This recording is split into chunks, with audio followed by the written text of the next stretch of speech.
ladies and gentlemen, welcome back to another episode of Let's Talk It Out here on the internet. Crazy that, we have this thing called the internet and we use it daily to talk to each other and communicate with each other. And here we are talking about the Seattle Seahawks. Your Seattle Seahawks went down to Tennessee and we smashed. I wouldn't really say smashed is probably the best word to use, but we won.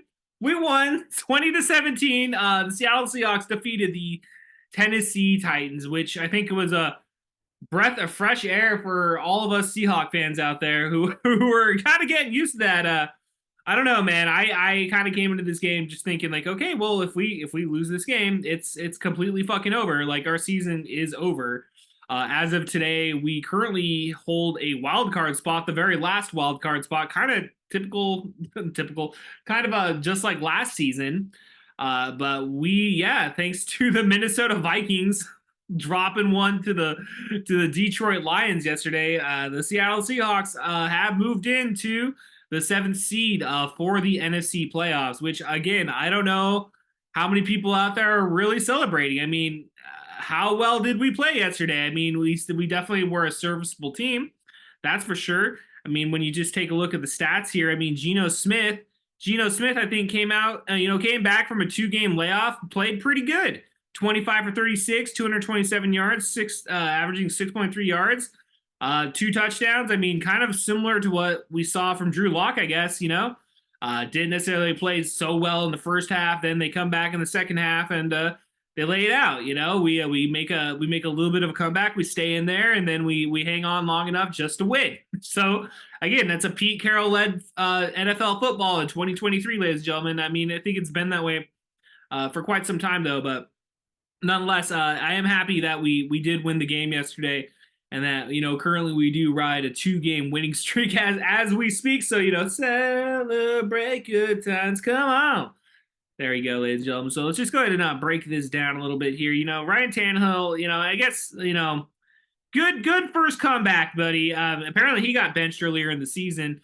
He went 18 for 26, 152 yards. You would think for them having the lead for the period of time that they did, you would have think that Ryan Tannehill was playing a little bit better, but I mean, damn, dude, you got to give it to your defense. That very first drive from Tannehill and the offense, and damn, we stood them up, dude. I mean, we took them to a 3-and-out, and from there, not so much. I mean, from there, our defense, I think, kind of just played pretty average to what they've been playing the past month or so. I mean, Bobby Wagner, dude, fucking 8 solo tackles, 1 sack.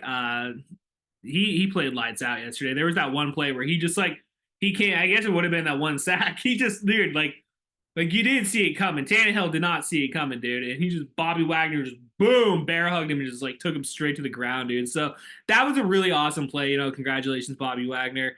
I know, dude. Geno Smith got whacked with a sack in there where he definitely didn't see it coming. And that was kind of a scary moment.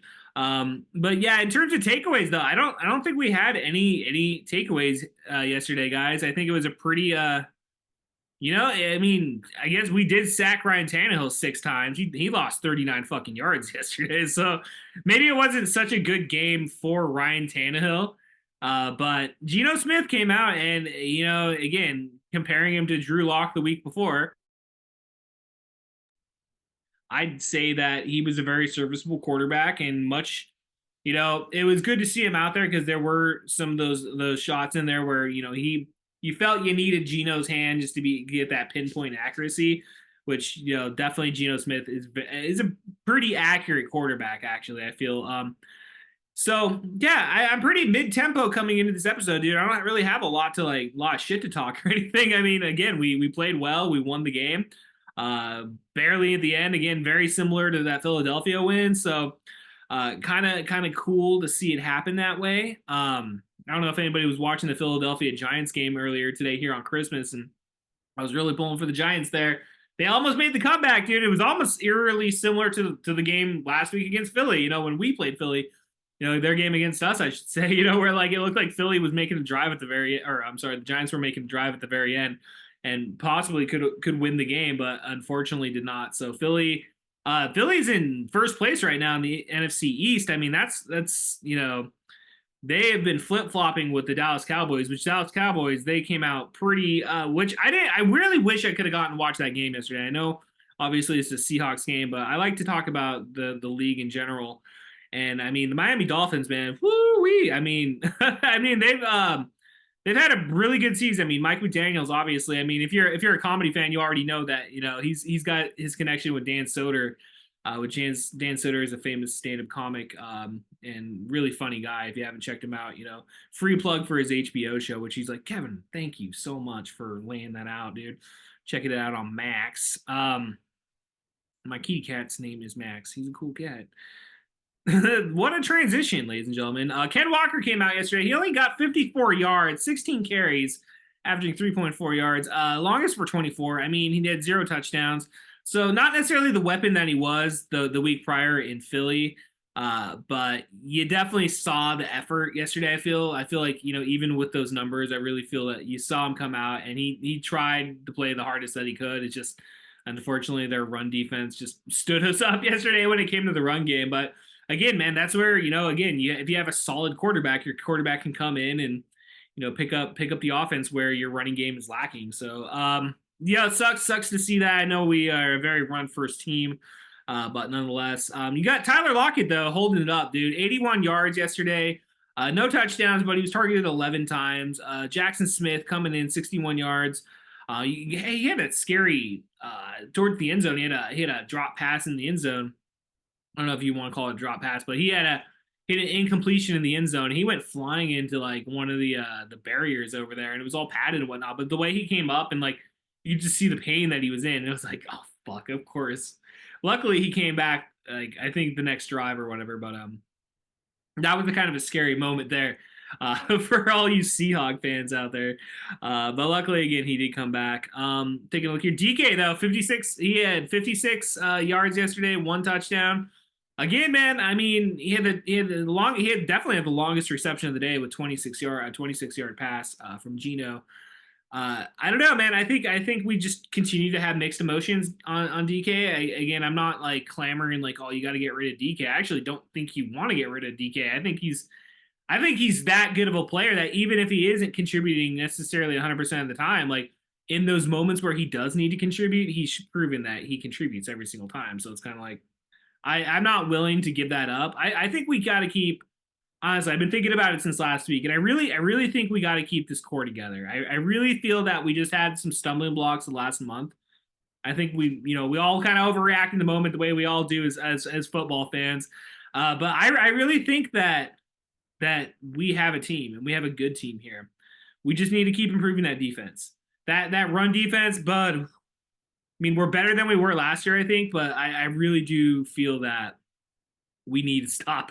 I mean, albeit we were going against Derrick Henry yesterday, the legendary Derrick Henry, which if you take a look at Derrick Henry's numbers, I mean, he went 88 yards yesterday, 100 touchdowns.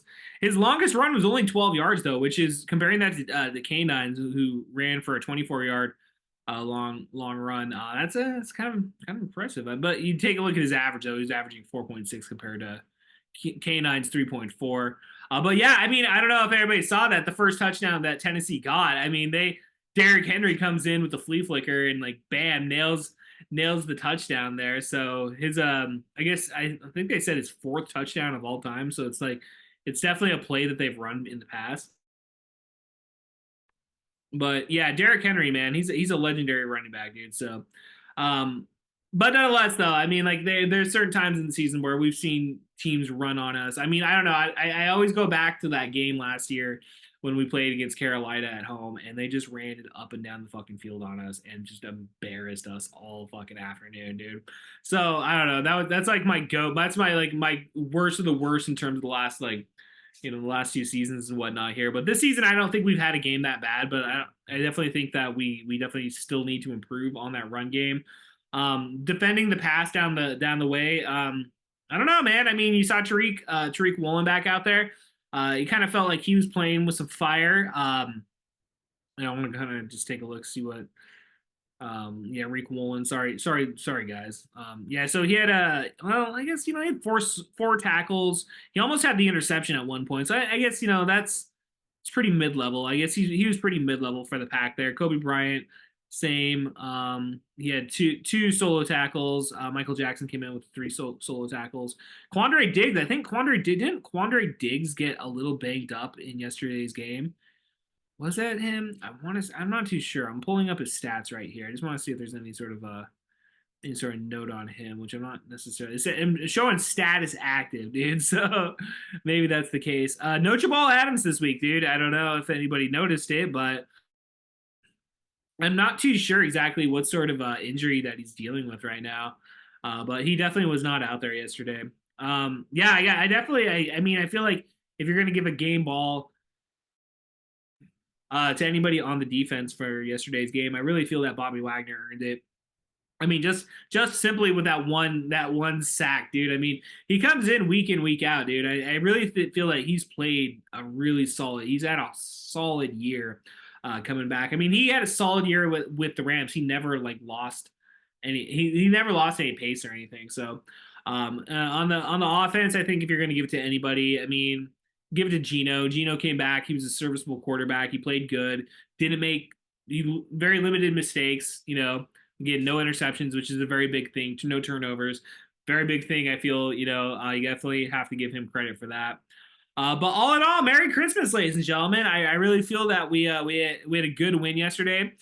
This next Sunday, we got the Pittsburgh Steelers coming in, which we've played them tough every single time.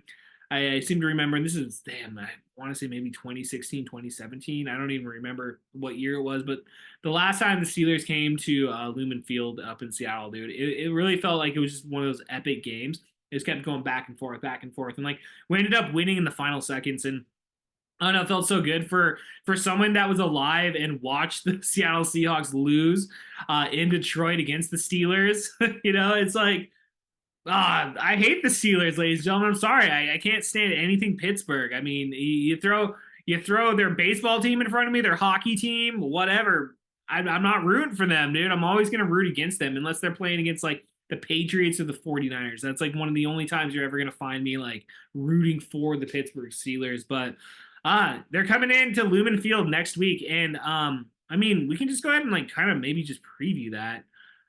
Let's go ahead and just hop on. I need to like start screen sharing with you guys. So that way, at least you guys can take a look at what I'm seeing on the screen here. As we're recording the Ravens, it's the Ravens and the 49ers, which has actually been a pretty good game. I was watching it before rolling out here, and they're just about ready to start the third quarter. Ravens are up 16-12. So by the time you're watching it, I'm sure that game's already over. But yeah, let's go ahead and just take a look. Just take a look here at. I don't really use this website here too much, but I'm just trying to look for individual teams, guys. Where do I get the individual teams? Okay, your fucking drop downs are bullshit. ESPN, get it together, Disney, motherfuckers. There we are. Okay, Pittsburgh Steelers. Here we are. They are 8-7 as well. That's interesting. That's actually very interesting to see that they are also 8-7. Let's take a look at their stats this year. So right now, so Kenny Pickett is their quarterback. He's thrown for 2,070 yards. Najee Harris is a 801 yards at this point, which I mean, it's pretty good, I guess, right? Like I don't know. I think anytime I'm this far in the season when I'm playing Madden, I'm already like 1,200 yards, guys. Come on, I play on rookie every single time. So yeah, taking a look there. So we're playing Kenny Pickett this coming Sunday. Yeah, I don't know, man. I mean, they're another just a very average team. I mean, really, when you kind of compare it against us, I mean, they're playing the AFC North right now, which Baltimore obviously has the definite advantage. It's not a lock yet because you take a look at their standings there, and Cleveland is 10-5, Pittsburgh's 8-7, Cincinnati's 8-7. So realistically, I mean, I don't know if Pittsburgh and Cincinnati really have a chance, but I mean, fuck Cleveland. I mean, Cleveland can come in there, and I mean, damn, dude, they could come in there and take the division. I don't know. That's crazy. All right, so let's just go ahead and, like I said, so we got Pittsburgh coming in this week. Let's just go ahead and take a look at the playoff picture here. I just want to see where we stand here as of this Monday. So we got the playoff picture, which again, we already covered, the Seahawks. If the season ended today, ladies and gentlemen, we would be in the playoffs. By all means, we would be. All right, let's go and take a look at that NFL playoff machine here. Oh man, so cool, so cool, so crisp. All right, I'm talking shit about Disney beforehand, but right now, no, you're being a piece of shit. You're not even loading. You fucking come on. This is fucking garbage. Let's go. Let's fucking go. Okay, so playoff machine here. Okay. Select criteria.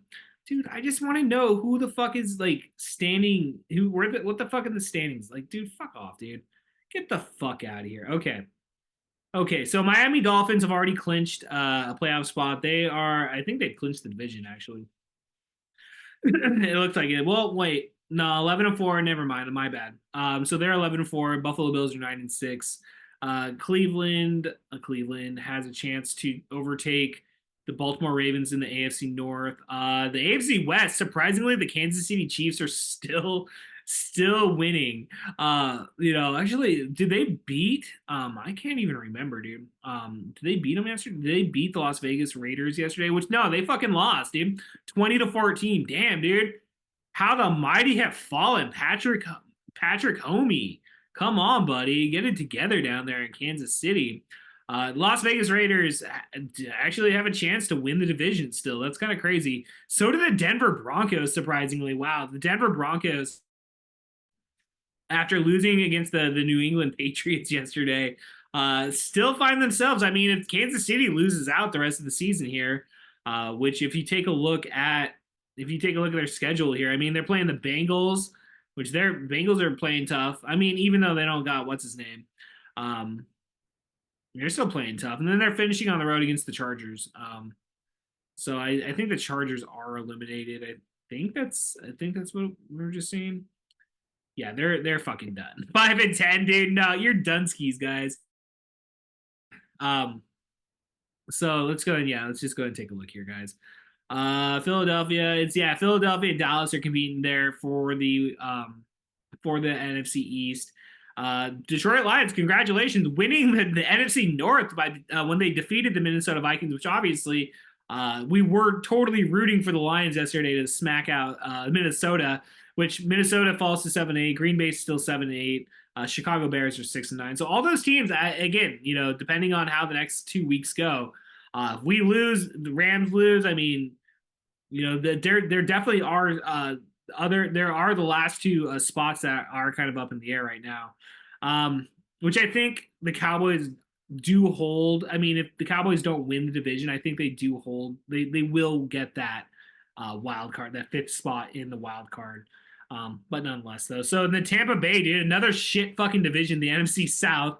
Tampa Bay is up 8-7 with the Atlanta Falcons, the New Orleans Saints, 7-8, both 7-8 teams, guys. I mean, that's pretty good. I mean, so we're going into some really good games. I feel here coming up in the next couple weekends. I really enjoyed this time of the year. I mean, NFL today had 3 games on. I mean, you had that Kansas City, Las Vegas game. You had a Philadelphia Giants game. And then, close out the game, close out the week. You had the Ravens taking on San Francisco 49ers, which are they are like the 2 best teams in the NFL right now. So, I mean, they really lucked out with that. With that game coming on so late in the season. But I think it's a great time to be a football fan right now. I mean, this is just the time of the year where I get stoked, dude. Playoff football is some of the funnest thing that you're gonna watch. I know hockey, NHL hockey playoffs are fucking awesome and amazing. As a person that just witnessed it for the very first time last year, as the Krakens made not necessarily a deep run, but dude, we fucking took it 7 games that first series, and then we ended up. I think we almost did. We take it 7, and we took it like 6 or 7 against the Dallas Stars that next series, but. This season not so good. But with that being said, though, I love playoff football. I love playoffs in general when it comes to sports. So we gotta keep going. We gotta finish strong, beat the Steelers this week, and then we got the Cardinals on the road to end the season. So, ladies and gentlemen, I'm again Tickle Me Pink here on Let's Talk It Out. Hope you're enjoying these episodes. If you haven't already, go ahead and like, subscribe, give us a shout out on your internet, social media page or wherever you are. You're like, bro, I'm in Texas. You're like, bro, I'm in Minnesota. Bro, I'm in New York. It's like, why are you listening to Seattle Seahawks podcast then? Like, because we're fans of the Seattle Seahawks. That's what we do. All right, so again, thank you to all the new watchers out there, the watchers of this show. Totally stoked again. For next week, dude. Again, we'll come back out next week on this show and trying to think if there's anything else out there. Yeah, like and subscribe, motherfucker. Takes 2 seconds. Do it. Do it now. All right, ladies and gentlemen, we'll see you guys next time. Peace.